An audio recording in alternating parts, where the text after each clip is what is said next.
ভগলু এদিকে আয়। কি এখন আর আমি খাবো? আরে আমি কি তোকে খেতে বলেছি? কি বলবে বলো? আমার কাছে আয়, তোকে নিয়ে ঘুরতে যাব। আমাকে নিয়ে খেলতে যাবে? চলো। ওরে ছসার বাচ্চা, আমি তোকে বলি কি আর তুই বলিস কি? আয় ভগলু, আমরা ফুলের পাতা নিয়ে আসি। আমি কলার পাতা নেব না। আয় আমরা স্কুলে যাই। আয় আমি সল্ট নেব না। ওরে ঠসা, আমি তোকে নিয়ে কি করব? আয় আয় তাড়াতাড়ি আয়। এই আমি হাতে ধরবো তোরে। ওকে নিয়ে আমি পাগল হয়ে যাব। তুই নাকি ঠসাই হিট। আমি কি এমনিতে হিট? আমি সেনাবাহিনীতেও ছিলাম অনেক ফিট। যেই না পেটুক ঠসা, তার আবার কথাই রসা। এভাবে অনেক সংসারে এমন বাচ্চা হয়ে থাকে।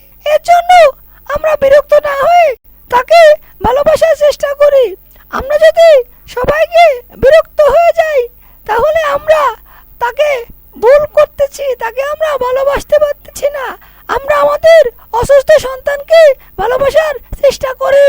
বন্ধুরা, আমাদের চ্যানেলটি সাবস্ক্রাইব করে আমাদের পাশেই থাকুন।